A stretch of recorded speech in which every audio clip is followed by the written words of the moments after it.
regulation number 15, which is blow down valves and codes, for the unsafe condition where you can see the water is leaking from the valves, and for the safe condition, the workers do regular maintenance to inspect any water leakage from the bores.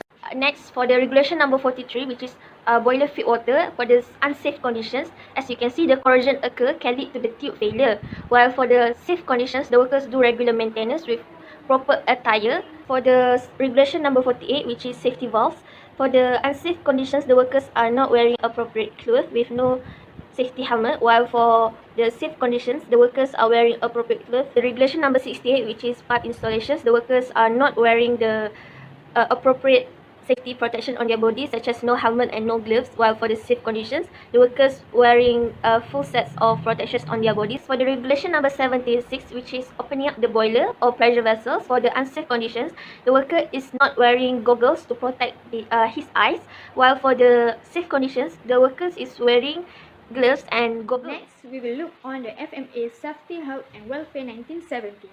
The regulation number 8, opening generally to be fenced.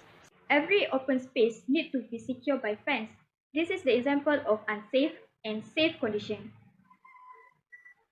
Next, the regulation number 12, working at height. Any worker that work at place 10 feet above height shall be provided with the safety equipment. This is the example of unsafe and safe condition. Next, the regulation number 13, confined space. This is the example of unsafe and safe condition at the confined space. The regulation number 20 in bracket 6, cylindrical objects.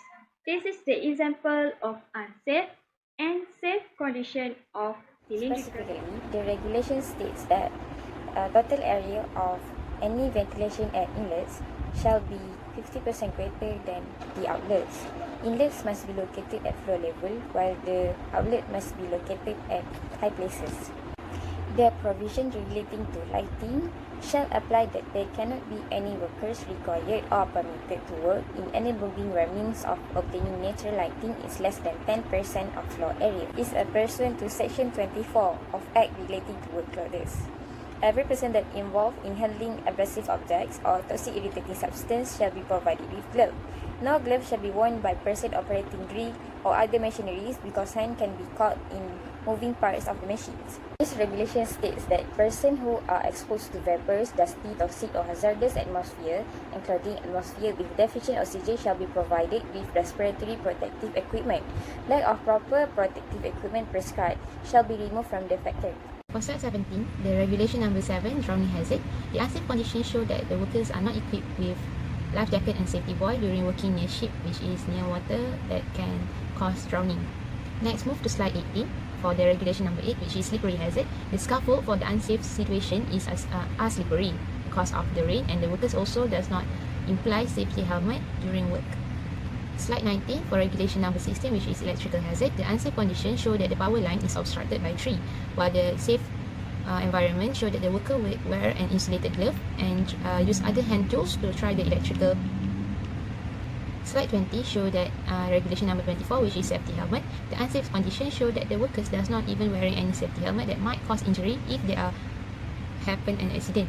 For the safe environment, they wear a protective helmet so that they can minimize the impact of the incident. Regulation 46, chute used to remove rubble and similar demolition material safely from taller building. But if chute doesn't install properly, the material will be falling that can cause an accident towards the workers. Regulation 55, safety nets.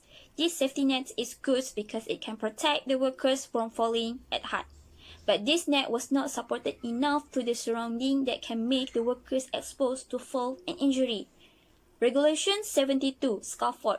This scaffold has an adequate strength and able to provide loads. But this scaffold is bending. It can expose harm to the workers that is passing by and eventually lead to fall from height.